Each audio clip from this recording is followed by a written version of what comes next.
दोस्तों, अगर आप भी बिहार के निवासी हैं और बिहार में चरित्र प्रमाण पत्र, जिसको आप आचरण प्रमाण पत्र भी बोलते हैं या फिर इंग्लिश में उसको कैरेक्टर सर्टिफिकेट भी बोला जाता है, तो ये सर्टिफिकेट आप वाकई बनाना चाहते हैं तो इसके लिए जो है ऑनलाइन सभी ज़िले के लिए आवेदन तो शुरू हो गया है।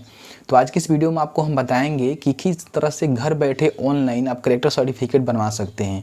इसका जो कंप्लीट प्रोसेस है वो क्या है, उस सारा जानकारी जो है इस वीडियो में आपको हम क्लियर करके बताएंगे। यानी कि सबसे पहले फॉर्म फिल करके दिखाएंगे कि फॉर्म को ऐसे फिल करना है ऑनलाइन, उसके बाद किस तरह से इसमें पुलिस वेरिफिकेशन किया जाता है और किस तरह से आप घर बैठे ही सर्टिफिकेट को डाउनलोड कर सकते हैं। ये सारा कंप्लीट जो प्रोसेस है इस वीडियो में आपको हम बताने वाले हैं। वीडियो थोड़ा सा भी अच्छा लगे तो प्लीज़ वीडियो को लाइक कर दीजिएगा, क्योंकि आप में से काफ़ी सारे लोग इस वीडियो को लाइक नहीं करेंगे, मैं जानता हूँ, लेकिन वाकई में अगर आपका काम हो जाए तो प्लीज़ वीडियो को लाइक कर दीजिएगा। तो चलिए आज का वीडियो शुरू करते हैं। सबसे पहले हम समझ लेते हैं कि आखिर ये कैरेक्टर सर्टिफिकेट, आचरण प्रमाण पत्र या फिर चरित्र प्रमाण पत्र होता क्या है। तो नाम से ही आपको पता चल रहा है कि ये जो है इंसान के ऊपर कोई मुकदमा है कि नहीं है, उसी को जांच करने के लिए इसका मतलब सर्टिफिकेट का डिमांड किया जाता है। मतलब कहीं भी किसी भी तरह का, मान लीजिए आप सीएससी में नहीं लगता है, सीएसपी ले रहे हैं तो उसमें मांगा जा सकता है, किसी भी भर्ती में जाते हैं तो वहाँ भी मांगा जा सकता है, और भी बहुत सारे ऐसे जगह होते हैं जहाँ पे इस मतलब डिमांड होता रहता है। तो ऐसे में जो इशू करने का अधिकार होता है वो आपके ज़िले के जो एसपी कार्यालय होता है उसी के अंदर अधिकार रहता है, जबकि जो भी आपका होम डिपार्टमेंट होता है, गृह विभाग होता है, उसके अंदर ही आता है। तो उसके लिए सबसे पहले अपने कंप्यूटर के ब्राउज़र में टाइप करना है easy2net.com। यहाँ पे आने के बाद आपको यहाँ पे सर्च का बटन मिलेगा, यहाँ पे आपको सर्च करना है, बस आपको लिखना है कैरेक्टर सर्टिफिकेट और इसको सर्च करना है। जैसे ही सर्च करेंगे तो आपके सामने ये वाला आर्टिकल आएगा, इसको ओपन कर लेना है। वैसे आप चिंता मत कीजिए, इसका भी लिंक हमने प्रोवाइड कर दिया है। यहाँ पे क्लिक करेंगे तो डायरेक्ट इस आर्टिकल पे आ जाएंगे। अब यहाँ पे आने के बाद मैंने यहाँ पे जानकारी आपको दे दिया है किस तरह से बनाया जाता है। अगर आप पढ़ना चाहें तो आप इसको पढ़ सकते हैं, समझ सकते हैं कि इसमें कौन कौन सा डॉक्यूमेंट्स लगते हैं। बाकी अब वीडियो को देखिए, मैं वीडियो के माध्यम से आपको बता दे रहे हैं कि किस तरह से फॉर्म को फिल करना है। आपको नीचे आना है, नीचे आएंगे तो यहाँ पे जो देख सकते हैं कि आपको जो है बहुत सारे लिंक मिलेंगे।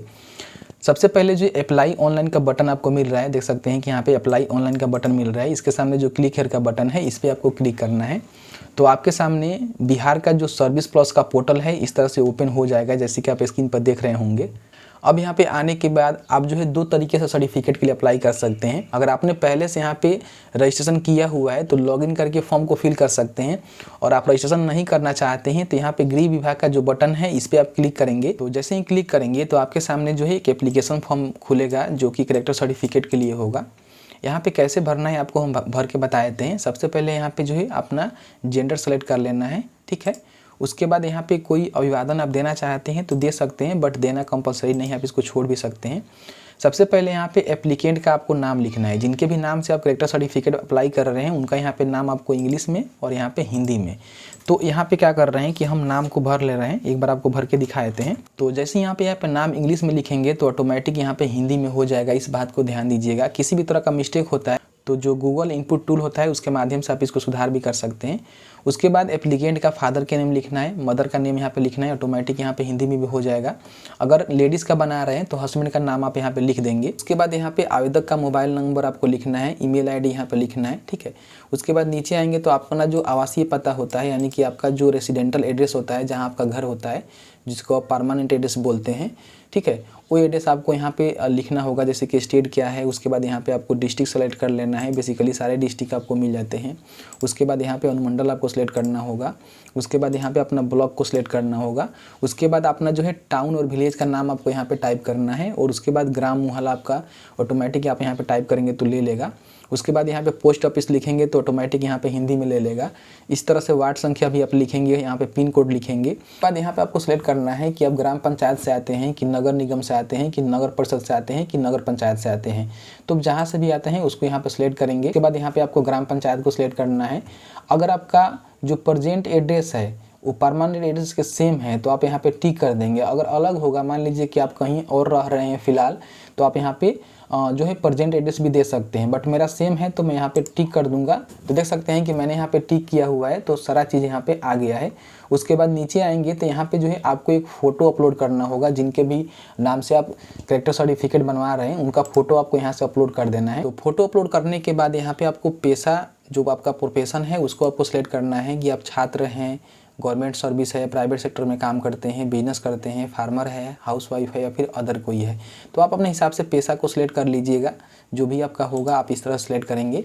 उसके बाद आवेदन का जो उद्देश्य है वो क्या है, मतलब कि कैरेक्टर सर्टिफिकेट आखिर वाकई आप किस लिए बना रहे हैं, तो यहाँ पे आपको दे देना है। जैसे कि मान लीजिए विभिन्न सरकारी विभाग हो या फिर संविदा पे या फिर ठेका पे काम के लिए, सरकारी सेवा में अस्थायी अनुबंध के आधार पर नौकरी, लाइसेंस, पासपोर्ट हेतु आवेदन और भी बहुत सारे यहाँ पे चीज़ दिए गए हैं। इसमें से अगर आपका कोई एक है तो आप सिलेक्ट कर सकते हैं, बट नहीं है तो आप यहाँ पे अन्य कोई जिसके लिए सक्षम पदाधिकारी द्वारा पुलिस सत्यापन प्रतिवेदन को आवश्यक समझा जाए, इसको आप सिलेक्ट करेंगे। तो यहाँ पे पूछेगा कि आखिर पर्पज आपका क्या है, तो आप यहाँ पे मैनुअली लिख सकते हैं। जैसे कि मान लीजिए कई लोग आर्मी के लिए बनवाते हैं, कई लोग CSP लेने के लिए बनवाते हैं, तो यहाँ पे आप लिख सकते हैं, ठीक है।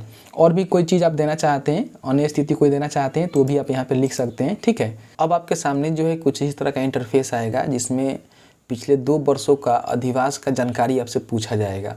तो अगर आप पिछले 2 वर्ष कहीं और रहे हुए हैं तो उसका जानकारी दे सकते हैं। बेसिकली जो रहे हुए हैं उनको देना है, बट जो नहीं रहे हुए हैं उनको क्या करना है कि जहां वो रहते हैं, जो उनका अस्थायी पता है या फिर वर्तमान पता है, उसके हिसाब से वो 2 साल पिछला सेलेक्ट कर सकते हैं।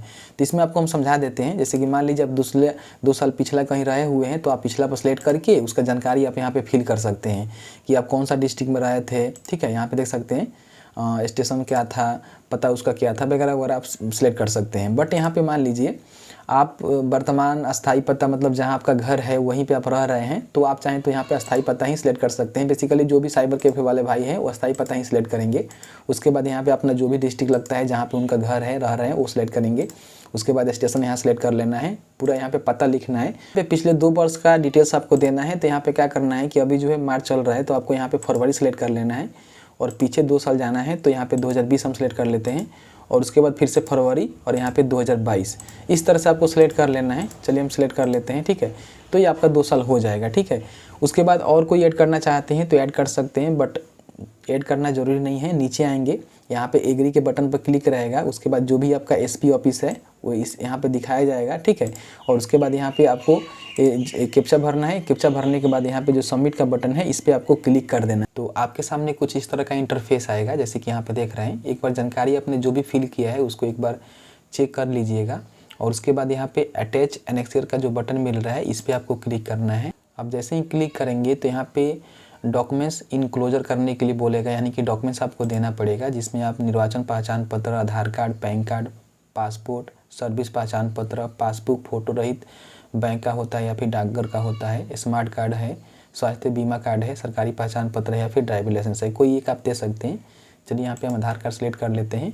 आप चाहें तो यहाँ पे डिजी लॉकर से भी आधार कार्ड को अपलोड कर सकते हैं, बट ज़्यादा झमेला रहता है। आप यहाँ पे स्कैन करके रखें, उसको यहाँ से अपलोड कर दीजिए। उसके बाद यहाँ पे सेव एनेक्सियर के बटन पे आपको क्लिक करना है। आपके सामने अब कुछ इस तरह का इंटरफेस आएगा। अब यहाँ पे क्या करना है, आपको फाइनल सबमिट के बटन पर क्लिक कर देना है।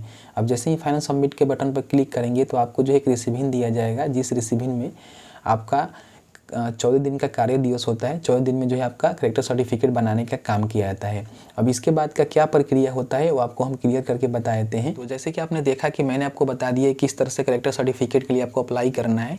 अब एक बार आप अप्लाई कर देते हैं तो अप्लाई करने के बाद क्या होता है कि 2 से 4 दिन के बाद आपका जो मेल ID आप दिए होते हैं ऑनलाइन एप्लीकेशन फॉर्म फिल करते समय, उस मेल ID पे एक आपको डॉक्यूमेंट सेंड किया जाता है, ठीक है। उस डॉक्यूमेंट्स के आधार पे आपको जो है थाने में जाकर पुलिस वेरिफिकेशन कराना पड़ता है। या फिर आप यूँ कह लें कि जैसे जो भी नंबर आप दिए हैं ना ऑनलाइन करते समय, उस नंबर पे पुलिस डिपार्टमेंट की तरफ से, यानी कि आपका जो थाना होता है, लोकल थाना होता है, वहाँ से एक फ़ोन आ सकता है कि आपने कैरेक्टर सर्टिफिकेट के लिए अप्लाई किया था, आकर पुलिस में आकर थाने में वेरिफिकेशन करा लीजिए।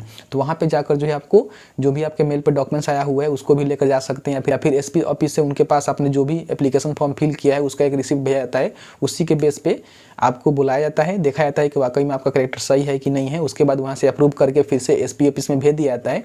और वहाँ पे क्या होता है कि SP ऑफिस में जो भी क्लर्क होते हैं वो क्या करते हैं कि डॉक्यूमेंट्स मतलब SP साहब जारी करते हैं, तो उस डॉक्यूमेंट्स को वहाँ पे सर्विस प्लस के पोर्टल पर अपलोड कर देते हैं, जिसके माध्यम से आप चाहें तो घर बैठे डाउनलोड कर सकते हैं। डाउनलोड कैसे करना है आपको हम बताएंगे। तो ये जो है इसका कंप्लीट प्रोसेस होता है। अब यहाँ पे हम बता देते हैं कि आपका सर्टिफिकेट, जैसे कि मान लीजिए पुलिस वेरिफिकेशन हो जाता है, उसके बाद आपका सर्टिफिकेट का स्टेटस आप चेक करेंगे तो आपको बता दिया जाएगा कि आपका एप्लीकेशन जो है बना है कि नहीं बना है। तो उसको चेक कैसे करेंगे, डाउनलोड कैसे करेंगे, आइए आपको हम बता देते हैं। तो एप्लीकेशन का स्थिति चेक करने के लिए सबसे पहले आपको सर्विस प्लस के ही पोर्टल पे आना होगा। यहाँ पे आवेदन की स्थिति देखने जो बटन है इस पर आपको क्लिक करना है कि आप एप्लीकेशन रेफरेंस नंबर से चेक करना चाहते हैं कि OTP के माध्यम से करना चाहते हैं। तो आपको यहाँ पे पहला सेलेक्ट कर लेना है। यहाँ पे एप्लीकेशन फॉर्म फिल करते समय जो भी रेफरेंस नंबर आपको मिला है उसको डालना है और सबमिशन डेट डाल सकते हैं या फिर डिलीवरी डेट डालकर कैप्चा डालकर आप सबमिट करेंगे तो आपका जो एप्लीकेशन का स्टेटस है यहाँ पे बता दिया जाएगा। अब यहाँ पे मान लीजिए आपका एप्लीकेशन यहाँ पे अप्रूव हो जाता है तो डाउनलोड कैसे करेंगे। तो डाउनलोड करने के लिए आप हमारे वेबसाइट पे यहाँ पे आएंगे तो आपको जो है डाउनलोड सर्टिफिकेट का ऑप्शन मिलेगा, इस पर आपको क्लिक करना है। जैसे ही क्लिक करेंगे तो आपके सामने कुछ इस तरह का इंटरफेस आएगा। यहाँ पे आपको एप्लीकेशन जो रेफरेंस नंबर है वो डालना है और यहाँ पे एप्लीकेंट का नाम डालना है और यहाँ पे डाउनलोड सर्टिफिकेट के ऑप्शन पर क्लिक करके आप अपना सर्टिफिकेट को आसानी से डाउनलोड कर सकते हैं। तो जैसे कि आपने देखा कि मैंने जो है करेक्टर सर्टिफिकेट बनाने का जो कंप्लीट प्रोसेस है आपको क्लियर करके बता दिया है। फिर भी आपके मन में कोई डाउट होगा तो आप हमें कमेंट सेक्शन में कमेंट करके बता सकते हैं। चलिए मिलते हैं एक नए वीडियो में, तब तक के लिए वीडियो देखने के लिए आपका बहुत बहुत धन्यवाद।